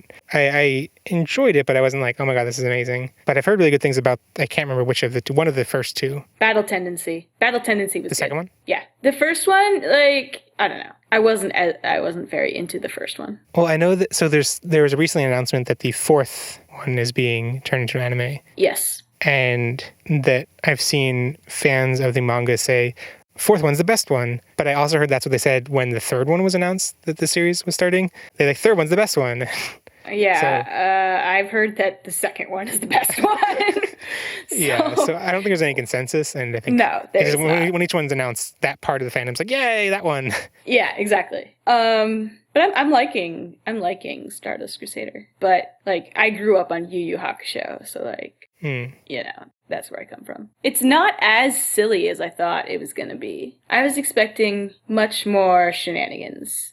My favorite aspect of the show is it's a weird thing to like consider a favorite, but like what struck me the most is like the very like visceral sound effects. Does that make sense? It's like everything is like every action and like it's like they translated the what's it called? The onomatopoeias in comic book to like perfect. It's like everything sounds and like I mean there are lots of iconic weird things like Kakyoin twirling the like cherry on his tongue. Oh god, that was really weird.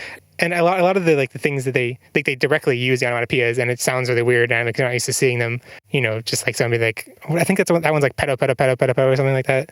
They're not really like common vocabulary in anime, so it's a little weird, but it's like very faithful to the comic book. So it's the vibe I'm getting from it. Yeah, it's cool. I'm gonna plug Haikyuu, even though it kind of pains me because Jeffrey will rub it in and be like, "I told you so." Yes. So for historical context, Ashley for like years has been like, "Jeff, watch Kuroko's basketball. Jeff, watch Kuroko. Jeff, watch Kuroko. Jeff, watch Kuroko." Jeff, you still watch Kuroko. I am going to. Anyway, and then in the past, like, I don't know, maybe like 2 years ago or so, I started watching, like, keeping up with the anime season on Crunchyroll, like, more, I don't know, like, actually, like, seeing what, like, people recommended and watching a couple of shows. Like, in the past, I'd watched, like, one, maybe. And, so, like, Haikyuu, I started watching because people recommended, and I really liked it. I really, really liked the beginning. And so I was like, Ashley, you should watch it. Ashley, you should watch it. And she's like, no, watch Kuroko. So that's the stage now. And now, your words, Ashley. No, I watched Haikyuu as it came out as well. Right. You never started watching Kuroko until very recently. So, okay. This doesn't... No. I also watched Kuroko at the same time. I know. I wasn't claiming you didn't. Mm-hmm. And just setting the stage that, like, you insisted I watch Kuroko instead of this, and now you're recommending this. Yes, because there's no more Kuroko to recommend. Anyway... I was not about the first few episodes as Jeffrey was. Oh, wrong. I like my sports anime for when they play sports. However, the second whatever is recently airing hits more emotional moments, and I'm like, oh no, don't do that, don't fight, no.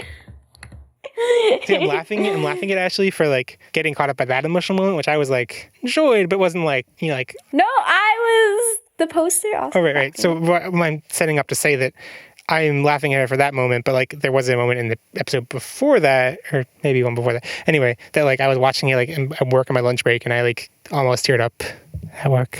Which is not something I do. Sports anime, man. Yeah. Yeah, I guess we have different tastes in sports because, like, I love Haikyuu for the non-match elements, and every time they're not in matches, and I feel like I get really bored with it whenever they're actually in matches. But I have the opposite. Yeah. Like, the only reason to watch Kuroko is that you love ridiculous basketball. Because like Haikyuu is really good about like. And it was really just a tournament, I guess. Like when they're in like matches that are like standalone things, it's like I feel like they represent more of a like character arcs. But when they're in the tournament, it's like okay, well they have to get through like 3 or 4 different matches, and it's like they all blur together. And I feel like Kuroko instead just like has matches that go on for forever, which maybe helps them from blurring together. But see, the premise of Kuroko, like, Kuroko starts at a completely different place than Haikyuu. Haikyuu starts from a place of, we're going to follow this player who doesn't even know the fundamentals of volleyball. Kuroko starts from a place of, we're going to follow a bunch of people who have broken the physics of basketball and watch them further break the physics of basketball against each other. So, I mean, they had different strengths because of that. Kuroko is more of a spectacle, whereas Haikyuu is a more character emotional journey. Yes. But I think the volleyball can also be exciting. I thought when you were saying the volleyball, you meant like you were literally translating the title Haikyuu. Like, the volleyball is a good series you should check out. That too, yeah. I guess maybe I should also mention that all 3 things we recommended are actually licensed by the company I work for. Well, I'm not, like... Is that public, though? Yes. I mean, so Haikyuu has not come out. The manga for Haikyuu has not come out yet, but it's coming out next year. It's been announced it is coming. Okay. Well, you know what? Don't support Jeffrey in any way. I mean, we do not have the rights to any of the anime, so if you want to not support me, just watch the anime, but... Yeah, just go watch the anime. That's what I wanted you to do anyway. My recommendation in particular was specifically for the manga, because I remember really liking the Shaman King anime, but there's no, I don't think, any way to obtain it legally right now that I know of, especially not like streaming services, so... But you can get manga legally by buying it easily.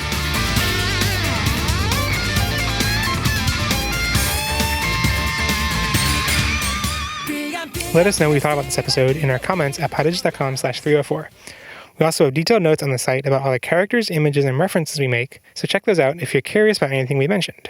In addition to those general comments, there are lots of other ways you can be included in next week's feedback episode. Leave us a voicemail answering our question of the week. This week's question is, what would be the first food, drink, or gift that you'd give your Digimon partner? You can either call 913-CALUMON or send an audio recording to podigious@gmail.com and keep them under 90 seconds to be included on air. If you don't feel comfortable sharing your voice, write out your response, and I'll read it on air. Leave a review in iTunes, and we'll read it on air. Rate the episodes we covered and vote on your RDD picks at podigious.com/304. Share the unanswered questions and RDD picks you would have chosen for these episodes on our forum at forum.podigious.com. For all feedback, if you would prefer to remain private, just mention that you don't want your name read on air, and also Tumblr asks are an easy way to send feedback anonymously. Podigious is made possible with the support from our awesome Patreon, Kailani, Sam Krieger, David Gao, Joe, Jack Saint, Andre Lelouch. If you want to become a Patreon and support the show, you can join Patreon Party, our private Slack chat group, for $1 a month. You can get monthly stickers for $5 a month,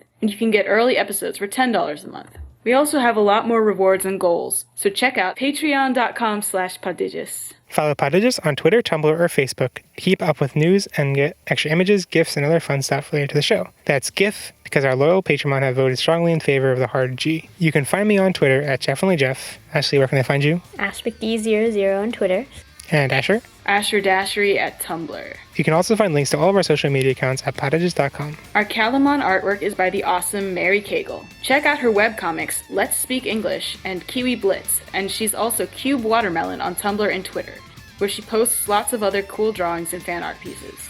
Share the podcast with your friends who like Digimon Tamers, and if your friends don't like Tamers, it's probably because they saw this arc. Next time on Podigious, we'll be watching episodes 17 through 20, where Imbon gets fed up with a horse. Bye. Bye. And remember, never stop digivolving. 全て始まりそれが答えたのはラピザピがすいません速力で未来も今も駆け抜けろ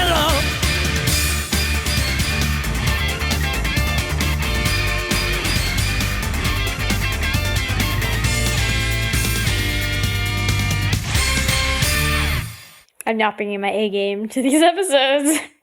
I don't think any of us are, to be honest. We should probably be honest about that. These episodes don't deserve anybody's A game. Right, the A game is not... Yeah. It would be overkill for... Well, No, you're They right. deserve maybe a solid B-. I mean, this is a good. I wanted to like get off some of this from my chest, and this can be good to like put in the outro segment. But like, I mean, this really, if everything could play out ideally, I think I would want to have done this Deva's arc in, I forget, split up with fewer episodes. Like we're doing 3 episodes for the Tokyos and Deva. Tokyos in Deva. No, what am I saying? Deva's in Tokyo. Tokyos and Deva. I said it like 3 times before realizing what I was saying. And so that means that like we're going to be doing 3 episodes, then 4 episodes, and 4 episodes. And I went into when I made that division, I was kind of like I had remembered the Tokyo Devas as being like the strongest part of the season, and apparently that is not the case. So not at all. Not at all. And yeah, so I feel like I don't know, like these episodes would be like in a perfect world best served as when like what we did for some season 2 episode stuff, where like covering 5 or 6 episodes at a time. I would not have been able to do that at this point in my life. Right. And like in November, especially for me and Ashley, is busy and stuff. So like you're busy. I've got a paper due on Wednesday. I had crazy week at work. Yeah, got to start thinking about finals. But yeah, so. And I mean, it's not all bad. I mean, common feedback and requests we heard was to have short episodes. So splitting these out into more podcasts means shorter episodes than if we did them all in one go. At least you could hope. Yes, at least we can hope. Your password. You can use mine to get on the internet. Podigious. Do-do-do. We're recording a podcast. Do-do-do-do-do. It is about the worst episodes of Tamers ever. Do-do. I'm not sure you can say that when we haven't gone through the whole thing. Oh yeah, no, that was. I was like, I need to think of a word in like half a second. What word? I should be scrolled to the right part of my Google Doc whenever I do that, and I never am. Let me. Your password. I wish I could like skip ahead to the middle of the thing, but I can't. We're recording a podcast. These episodes weren't so great, even though I thought they would be. Welcome to Podigious, episode 304, Enter the Matrix. Yes, I'm doing this. All right. Okay. Podigious is your... Wait. I hadn't thought about this part of the show. You don't have an intro for yourself? Hold That's on. why we just wing it, Jeff. We just wing it. But every time I've wung it, I've just said Bullseye Baby, and then everyone groans. Yeah, that's bad. You should think of something. Yeah. I'll explain. Andrew is sick/working. He was sick. He is then he had to sick. work. Is that what happened? He's sick and a lot's going on in his life at the moment. In episode 16, Back to Nature, Back to Battle, aka Sinduramon's Electroshocker, Takato and Henry go on a camping trip, and I really don't know how to pronounce his name. Kaepora. Gaebora. Kaepora Gaebora? No. Kaepora Gaebora? What language does it come from? I don't even know. Kaepora Gaeborao? Wait, is it really? I think I might have misspelled. What's the reference? Yeah, I don't know what this is. Wow, you guys are boring. It's from Zelda. It's the owl in Zelda. Oh, then I'm assuming it's Kaepora Gaeborao, because that is a Japanese game and you pronounce every single letter. Yeah. So I misspelled though. Oh, well, that's your problem. Yeah, I should look up what it is. Oh wait, apparently it is Kaepora. I don't know how to read these pronunciation guides. Kaepora Gaebora, which I guess if it's just Japanese, yeah, it would be Kaepora Gaebora. Okay. So there's one more commercial that is like the next one that's going to play is for like a Halloween. It's like a general Halloween commercial. So it's not directly Digimon, but it has Digimon scenes and references, I think. Monsters all morning you shall see, 'cause Fox Kids Monster on Saturday is where you'll be. To close the blinds, turn out the lights, pretend it's night. Oh, that's Moncoli Nights. Searching for monsters in the dark Yes. with Moncoli Nights when they host all morning long. Next Saturday, starting at 8 Eastern, 7 Central and Pacific, Fox Kids has scary monsters in its sights. All right. Yeah, the main reason I thought Ash would like that is because Moncoli Nights.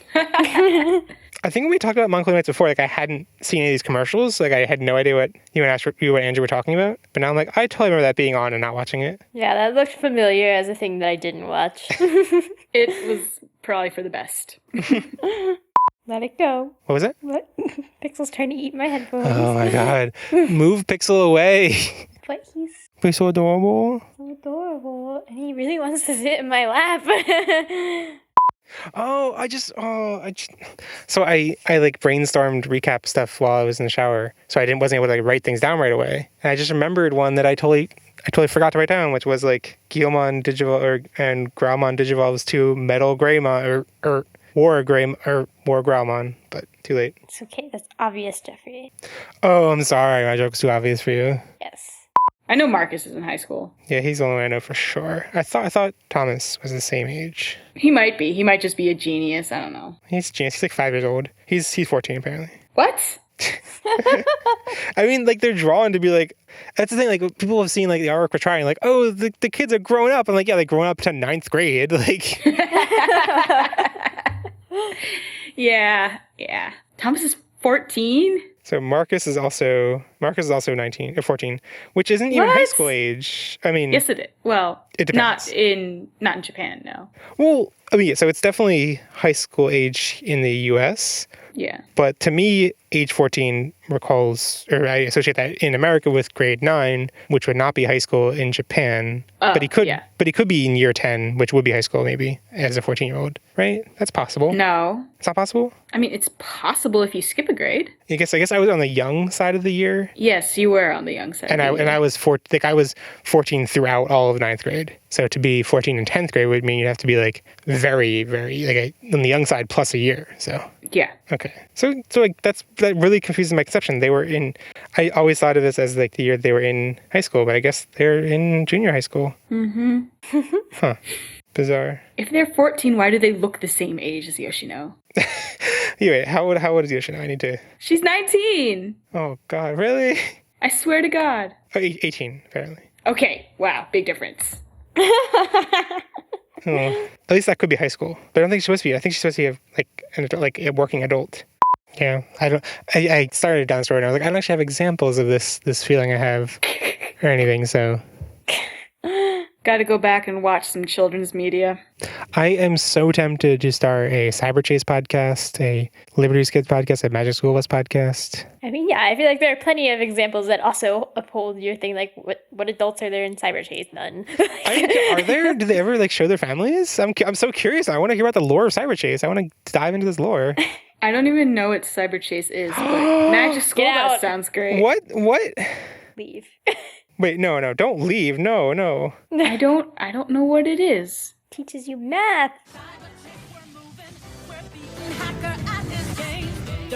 God.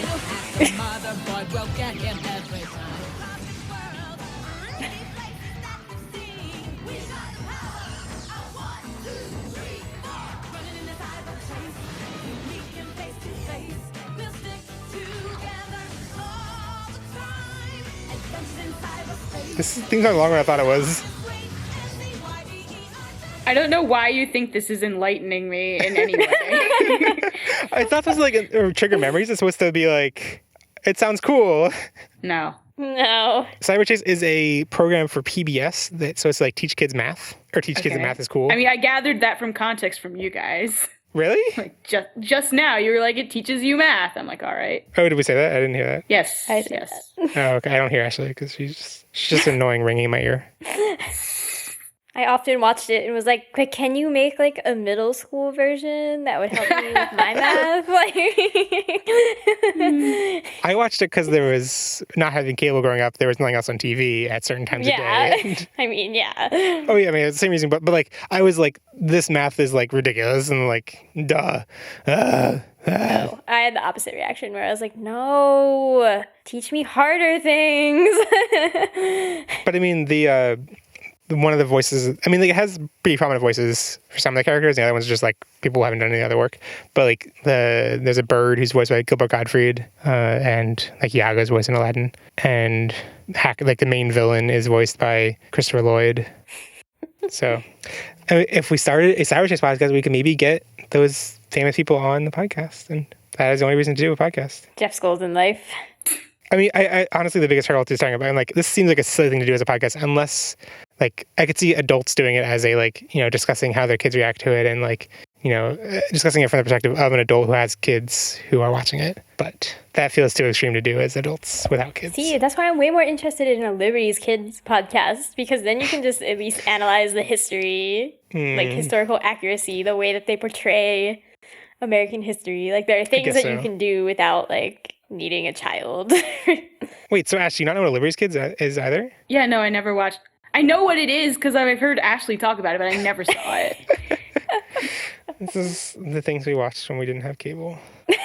And now we have cable, we don't watch it, so. Exactly. How the world is changing. That's bring it back to being an adult. Okay, so I believe... I can fly? Somebody... What? Nothing. I don't believe that I can fly. But I believe it can take you like 20 minutes to figure out what I said and then piece together the joke. It did take me that. If you had said nothing, Jeff, we wouldn't have had that interruption, and you would be less hungry. Well, Ashley can't talk now, so.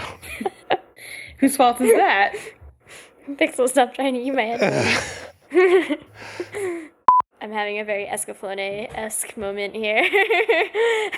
In that, like, Vaughn learns to feel Escaflowne's pain even when he's not in it. Yeah, I mean, the finale of Tamers is all about the D-Reaper actually just wants to grant everyone's wish, and that's why everything goes wrong. Yeah, that's totally how it goes down. Yamaki, actually, did you realize it? Like, Yamaki, the last letter of his name, you know what the last letter of Yamaki is? I? Yeah, think about that some more. Can you guess who it is? Is he Isaac Newton? Yes! Okay, sorry. Ash, so in high school, when Ashley and I were watching Escaflowne, like 5 episodes in or something, like they show Isaac Newton or whatever, like just I don't know, they don't show his face or something. They say his name is Isaac and he's the evil person. And Ashley's like, "Do you get who it is yet? It's Isaac."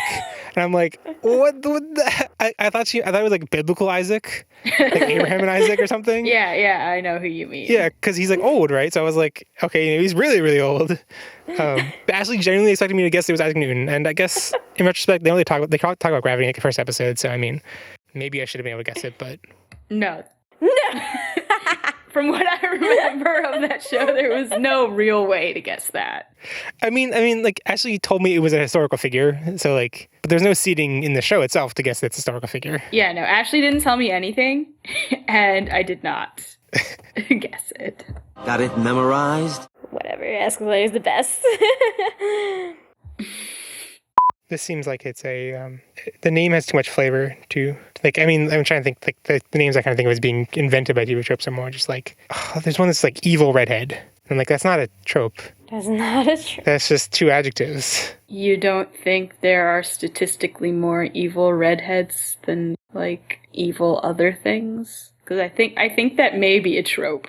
I mean, it definitely is a TV tropes listing, but I feel like it's just kind of like, I don't know, like how much... Like sexy evil redhead, I feel like comes up pretty often. Yeah, I mean, I guess there is a longer discussion to be had about like what makes a trope or not. And for some reason, sexy redhead seems more legitimate to me because it's like, there's kind of like a lot of things evoked by, like you can have a redheaded character who is vaguely sexy, who like conjures all the other connotations of other pieces of work, whatever. Whereas like evil redhead, like having Light be redheaded, like doesn't really, in Death Note, doesn't really like... Light's redhead? No, he's not. Yeah, what?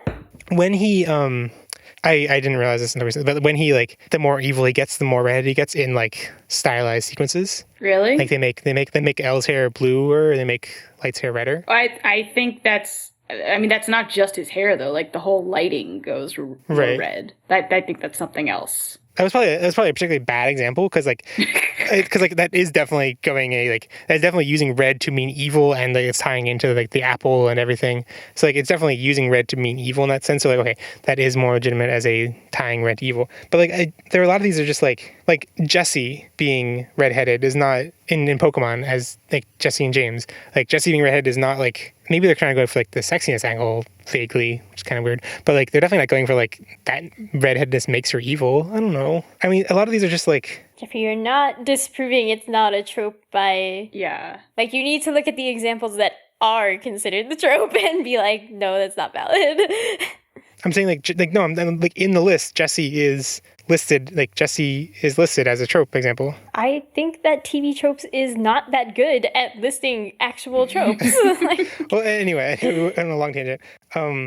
Yes, so in mine is a Wooby. It seems like how kids actually act when they think they're too cool for something but actually want to be involved in it. And I don't have direct experience with that because I was not too cool for anything. I was not too cool for people, but I'm thinking like I definitely had that experience with when Lost was becoming popular. And I was like, this show's stupid. I've never watched it, but it's stupid. And too cool for Lost. Yeah, and knowing me, Ashley, you know that I hated Lost up until the end. So much. I guess after like a year, after 2 years of being on, I watched it and I was like, this is really good. I love it. It's the best show ever. And also with Apple products, I hated Apple products. So I thought of people who liked Apple products were silly and stupid. And yeah. I mean, there are people who like Apple products a little too much. Yeah, I agree. Like there are tech, it invokes a certain level of fan. I want to say like the like noun, like the fanboyhood without making it gendered, and I can't think of a word. Fandomy. like fan servitude is kind of what, because like they're kind of like, it's not just that like people are fans of it, it's that like they have allegiances, and it's like becomes a like, and you never try anything that's not Apple, and you decry everything that's not Apple as being bad, and everything that's Apple is, you defend it if it's not that good. And you know, if you're too critical of things, then like it might be kind of called out as like, why don't you like it? Why is nothing good enough for you? And things like that. Anyway, those are aspects that those were not even in my mind at the time. It was like when I was in college and like I felt like oppressed because, not oppressed, but, you know, like everyone at college had, not everyone, but like, you know, class lectures would be 90% Apple laptops. And I'd be like, I'm the only one with a Dell. And yeah, that's also something I only really experience at like affluent colleges, I assume. But anyway. Yes. That's only something that you experience as somebody who is not affluent at an affluent college. That's true. But I mean, I feel silly being like, saying that I wasn't, because like I did not grow up with money, but then I became an engineer and then I went to work at Apple. So like, yeah, I can't really. But you weren't affluent then.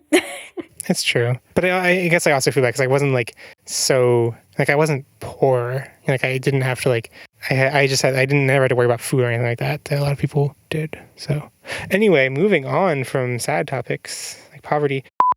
Also, actually, I want to enforce a limit on you where you can only use quotes that have like one back and forth. Like it only has two people talking. You can't ever have three lines. This one was only two people talking. They can only bounce back and forth once. They can only go like A, then B. Not A, then B, then A. This joke doesn't work without... No, so just don't pick those.